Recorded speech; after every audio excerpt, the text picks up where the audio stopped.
from my house directly down here, so on that quick, 6 hours and something.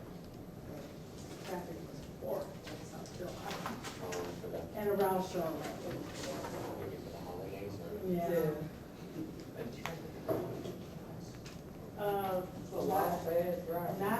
Not where I lived at, no. Okay, Dave, I'm good. We're ready?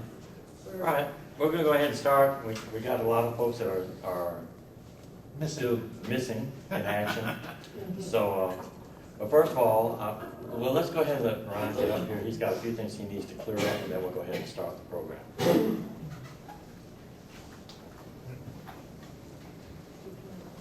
So I'm Ryan. This is my 5th conference. We've been broadcasting on live for 4. Most of you guys have been around since, or been to a conference with the broadcast, so I'm not going to belabor this too much. If you don't want to appear on video, just stay back behind here. That's all you got to do. I don't pan the camera. Lord knows I got enough stuff in the chat room and the microphones and the camcorder, and so it just stays stationary. So we find it helps. A lot of people are kind of scared when they're like, oh, I don't know what's at a conference. I know I was scared out of my mind when I went to New York for the first time. But this kind of lets people see, what we actually do here, and I think it helps. And so we already have Frank from Hemet in California. We had Casacino from Japan, and my partners online, so from Chicago, and there's also some anonymous guests too. So if any, You think Bethel is one of those anonymous guests? they could be. I don't know. We'll see. The only other thing is this is probably going to be the only conference where you'd have a microphone if you're up here speaking, but we don't actually have a PA system. The microphone is for the people online. Right now, unfortunately, I left the cable at home, so it's on its way with Keith and James. They have a cable that should be suitable, and so the sound should be a little better 2 or 3 parts in. So we'll have to take a break for a second while I rewire things and hook things back up and restart the chat and the video. So, but anyhow, I'm Ryan, and I will turn it back over to Dave. Can we just maybe ask those who are tuned in if they can just send a little short email saying if they can hear us or not? Oh yeah, they know. Okay, cool. All right, well, I was going to start off with I'll do that later. First of all, I want to welcome everyone to our 11th conference. Is that right, Jim? 11th conference. And this is my 3rd conference that I've attended. But a couple things we want to remember is if your cell phone is turned on, please just put it on vibrate. That'll give you a little thrill during the course of the day. Also, well, that's what Brenda said anyway. I'm just listening to her because I listen to her because she's like a mom to me. Love you, sweetie. Thank you, Mom. Also, just remember now, a lot of us have been out for many, many, many years. Some of us just a few years. So, we're all in different stages of our coming out of the Witnesses organization. So, just come here with an open mind. Be open about what you hear and what you discuss. We're not trying to change your opinion on how you feel or what you're thinking. This is just a conference for us to get together and share our stories, share our if we have problems. It's going to be open conversation a lot of times here today. We just want you to feel comfortable. We don't want you to feel like nervous now because we're just a whole big family here. Us people in Atlanta, we're crazy, especially that Steve and Brandon. You can't keep them in control. And just for you on the camera, we do finally have Larry Kirkwood that has joined us. And we have a beautiful young lady at his side. It's Sheree. Sheree. And then we have Jesse, right? Yeah. Jesse. We just actually started because we were waiting on you. Oh, well, hey, let the conference begin. I have arrived. All right. And we actually have room and tables for you. Oh, do I have to sit? Because It's like at the meetings, I like sit in the back. Okay. Is this clothing optional conference? Yeah. I hit in the back. So what we were just saying, Larry, is we just want to make sure everybody's got their cell phones turned off. Respect everybody's opinions. We're all in different stages in our coming out. I want to thank a few people, first of all, before we get started. Of course, now that Larry's here, we can thank him. Oh, you're welcome. Don't worry about it. Larry has really done a lot to get this conference going here and been a big instrumental factor in getting it in Atlanta, and really financially has helped us out, so we really do appreciate that. Then we have Steve Majek, who's our leader, we call him our leader here in Atlanta. Because he's really, when I first was thinking about coming out in 2000, him and I had lunch together. And of course, I made the wrong decision. I went back. But then in 2004, when I decided to come out, I was able to find Steve again, and he got me connected with everyone else. So he's been a very big instrumental thing here in Atlanta, and a very good guy. So we want to thank him. He's done a lot of work also trying to get the conference together, and we appreciate that.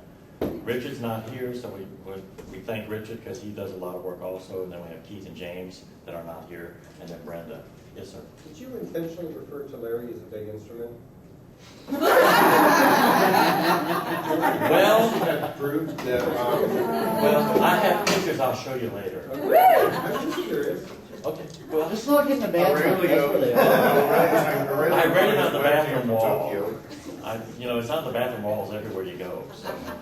Even in this library. Yeah, even in the library. Yeah. And may I also say, not only is he a big instrument, but he's got big breasts too. That's a story for another day. And they're not plastic either. And they're not plastic. Moves. Boobs, big boobs. All right, so let's do just a quick thing, and you don't have to if you don't want to. You just say pass over. But we'd like to go around and have everyone introduce themselves. Just speak loudly so the camera can hear you, and just say how long you've been out of the organization. And if you want to say a few words about yourself, tell us about yourself. Go, feel free. So what we'll do is we'll start with the oldest one in the room. Dave. All right, I'm Dave Huff. I'm the oldest one in the room. I thought Jim was older, but he tells me he's not. I lied. He lied. I lied. See me in the back room with the other two elders. Been there, done that. Been there, done that. Multiple occasions. I was baptized when I was like 12. Mom became a witness when I was around 8. And I was baptized around 12. However, I was gay before I got baptized, and still was gay, but got baptized thinking, that would straighten me out. Well, it didn't work. So then Mom moved down here to Atlanta, Georgia. I'm from Milwaukee, Wisconsin. And I got married at 19 to try to do the right thing, which was another mistake. Had 2 kids. They're both grown. I was married for 35 years. Got divorced in 2004. I know, I started at a young age. I know I look young. I started when I actually got married in Alabama. You get married there at 8. Same. To your cousin. To my cousin. That's what's wrong with her. I knew there was something wrong with her. I couldn't figure out what it was. So then events happened in my life with my family situation with Mom and my kids. And then my ex-wife, she's an alcoholic. So things got a little rough there. So I finally said in 2004, because I did have an affair in 2000 with a guy. And got shocking, isn't it? Communicating staff. Handle this. And I have to say, I really enjoyed it. And I have done those things in a long time. And I did things I'd never done before. But enjoyed it. So I said, that's when I had a hard time deciding whether to stay or not. But for some reason I stayed. But in 2004, I finally told her, said, you know what? She knew I was gay before I was young, married to her. And I said, I've got to go. I want to be with men. It's not your fault. When secretly it was her fault, but I let her think that she had to be a man. So I said, I'm going to go. So she actually, I stayed there for about 3 weeks till I had to get another job, 2 jobs. So she helped me actually get things together, put it in a little corner, and then that day, April 24th, 2004, I left and had my car with all my worldly possessions in it. So since then, I've really been a happier guy, I have to tell you that. See, Steve Majek is shaking his head that I've been a happier guy. Really have enjoyed coming out. I've enjoyed sleeping with men. Ooh, anybody got a fan? How many? I can't keep count on that one. You don't look like what? Yeah. I know you do. You're in there's number 1. Best breast in the world. All right. But Yeah, they call me the nibbler, or nibbler, or whatever. What do you call me? Dave, and I heard that story this The morning. nibbler, okay. But I've actually matured. That's when I first came out. I've actually gotten better at it. Actually, he did last night. I mean,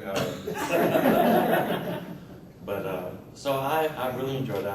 I had a partner for a couple of years. We're just good friends now. We were better friends than we were lovers. But I'm looking. Where is he? How come he didn't get his butt out of bed today? He's watching football all day. Dave, that's what we call love them and you leave them. But we are actually better friends than we were lovers. So I'm looking. I'm not looking at you. I'm just looking. All right. So that's my story. I'm sticking to Me, it. Okay. sweetie. Yeah, you have to tell your story. So let's start with Jim, since he's the next oldest person in the room.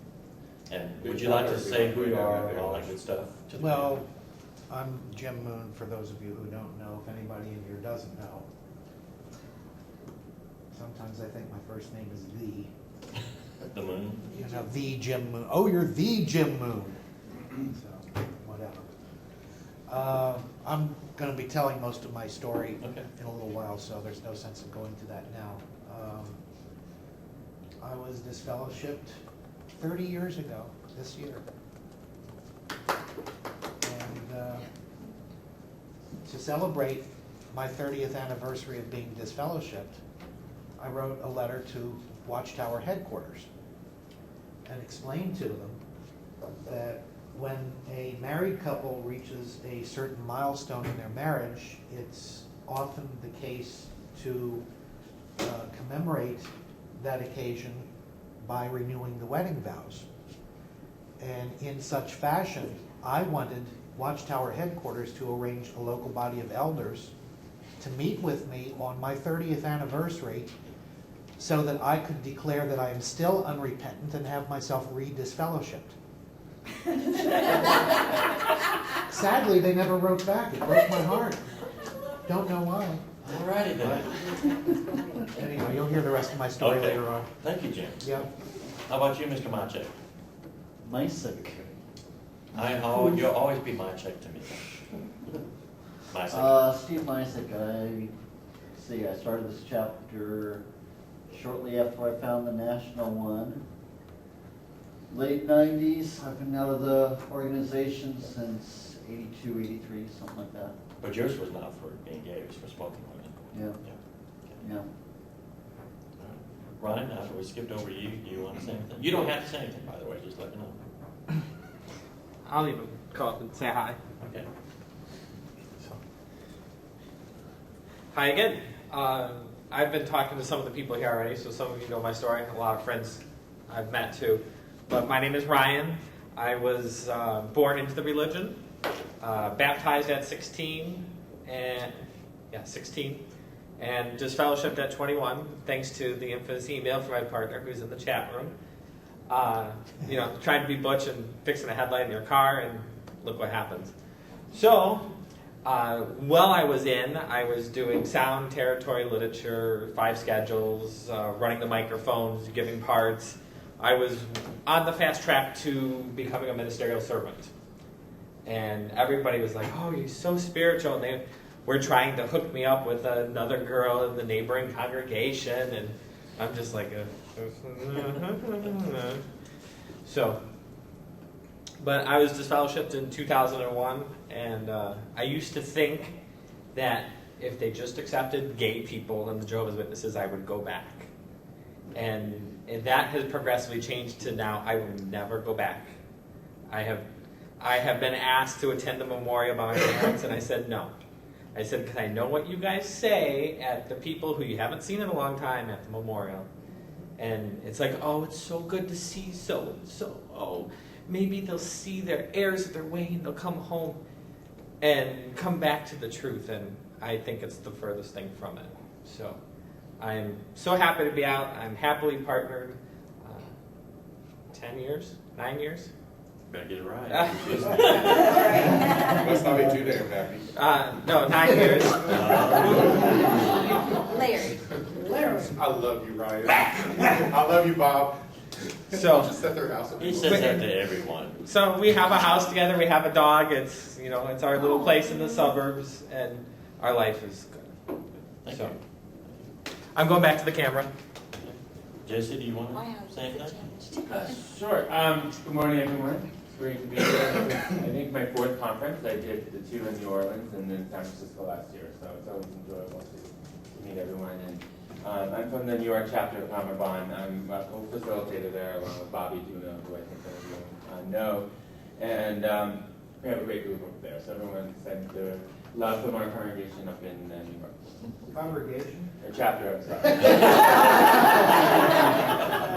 You can call yourselves a congregation if you like. but- That's it. I didn't catch I that. know it was That was good. But I actually was It was interested in knowing more about Ryan's car story, so I know. Yeah. Yeah. But we, Yeah, Ryan, I want to hear these stories again. Yeah, we'll listen later. Go ahead, Jason. How exactly did you change the Great light to from be the here. back seat? I was, well, I'll get that talk for you. So there's Frank. That's the guy. Oh, you have these, right? That's Right. my. So I was born and raised in Now, the second Aurelio knows code, Kaz. Yeah. Oh. Yeah, they've corresponded. I don't know, but I think Oh, they they did, but I know that they've corresponded. Been for a while. I failed to mention that we do have several partners here that I skipped over, but Jim's got his partner here, Alan, and June has her partner here. I can't remember your name. Robin. And then we have Earl's got his partner here, Ben. And then we have one that doesn't really associate at all with witnesses. He's one of our speakers. He's actually he So know? one of our good buddies. I yeah. brought my fruit fly. And we have a fruit I'm fly. not allowed to color it back yet. So it's free. So, Lejeune, do you want to say a few words? Yeah, my name's Lejeune Perrin, and I started attending the meetings back in Jackson, Michigan, back probably about the early 70s, and never got baptized, thank you, sweet Jesus. And I left in 76 when I realized I was a lesbian. Wow. And No. yes, Say with pride. yes. How do I say? I like to dine at the Y. So yes, and I have not gone back since. So that's me. Thank you. It's either one. Then we have Larry from San Francisco area, I guess. Right. Right. Frank. But see, I told you I was going to do this. Get off my mind, Larry. That's Frank. the only thing. Hello, everybody. I'm Frank. I'm from Union City, California, which is in the San Francisco Bay Area. Not really much of a big speaker publicly, so I'll just be kind of basic. This is my third conference. I was disfellowshipped in, well, actually, I was baptized in 1990, so I was 20 years old, and then disfellowshipped in 1991 at 21. Never looked back. Happy as can be, and I really just enjoy coming to these. This is like therapy for me, really. Just enjoy really coming for the experiences and just meeting new people. So I'm hoping I meet more people and continue to come to more conferences. We'll give you an E on that for effort. Oh, I'm Not sorry. very good with the This is not a gestures. theocratic school, is it? I Okay. don't know. Thank you. Then we have, don't tell me, Mr. Terry, Scott Mr. Terry. Terry. Yeah. Okay. My name's Scott Terry. This is my second conference. Went to San Francisco last year. I just lived just up the road from Frank in the Bay Area. My I'm sorry. dad became a Jehovah's Witness when I was 2. I ran away from home when I was 16, so I was never baptized. So it was sort of an unintentional leaving. It wasn't. I didn't intentionally leave the witnesses. So it's been 30 years since I was there. I write. Part of the way I ended up with ACB was I write a blog for the Free Minds website. I used to say it's a gay blog, but I guess it's not really a gay blog. It's a gay writer who's writing the blog. So, and the blog is entitled "A Gay Exit from the Truth," and it's kind of why I'm here. I like hearing people's stories. I get a kick out of hearing where people come from and what they do and what they don't. Thank you. Then we have Earl from Chicago. Early from Chicago. And his partner. Not the hurricane. Not the hurricane. They're Earl King. Earl can never get that excited. I'm sorry, Earl. I love Earl. He's just a quiet guy. Go ahead, Earl. Good morning, everyone. I'm Earl Shabeli from Chicago, Illinois. I was born and raised within a religion. My father was, he was actually an elder, one of the top elders in the congregation, one of 12, and actually in the Kingdom Hall that I was raised in. And I have, let's see, 6 sisters and 1 older brother. The older brother actually lives here in Georgia. And I got baptized at 17 as an agreement to my parents so my father can keep his position as the elder within our congregation. And let's say I believe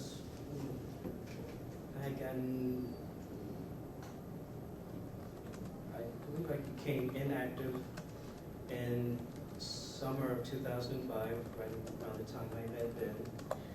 And just from there, between the time I was baptized to 2005, I already knew this something I was not going to be within for the long run. It was actually a very foolish decision to just even get baptized because it was something I knew I was not interested in. It's very hard for me to put my heart and soul into the religion, even though me and my sisters was just born straight into it. Right? Well, zigzag.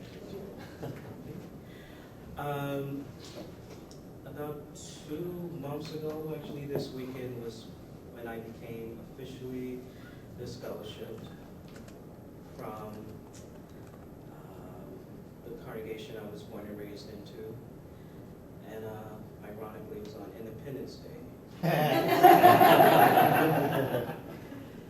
So I would say I've been pretty much easygoing just without the religion. It's been a complete breath of fresh air just to be without being part of any sect or any controlled environment. Thank you. How about Sherry? Suzanne? I'm terrible with names. My name is Suzanne, and I'm from Colorado, formerly also Washington and Hawaii. I've been corresponding with this group and other groups for a long time, and Frank too. And I got disfellowship when I was 17, and it was Just a few years ago, right? You're right. Yeah, just a few years. My father was an elder, my mother was a pioneer, off and on. I dropped out of high school, and of course then that meant I had to pioneer. I pioneered, I hated it, I tried so hard to get into it, really let it all go, and I just... Did you cheat on your hours like I used to do? Oh. True confessions. No, actually I didn't, I really went out. I guess I'm the bad. I was trying so hard to please my parents, and my parents were so hardcore into it, and we'd get in trouble if we didn't answer the Watchtower study on Sundays, So there was a lot of expectations as an elder's daughter, and I really resented it. And I'm still angry about it. I've tried really hard to get over the anger. I've gone through a lot of counseling for religious abuse. And also, I married a husband that was also a JW, and he used to beat me up if we disagreed. And so I went through that. I also have a special needs child, so there was just stuff all the time. But I got disfellowship altogether 3 times, and 24, I never looked back. They told me I was mentally ill and I needed to take medications to fix myself because I just like sex too much. I was always getting disfellowship. I guess we're all mentally ill here. We all like sex too much. Yeah, but they don't recommend you go to counseling, and these guys are just telling me I needed you. And you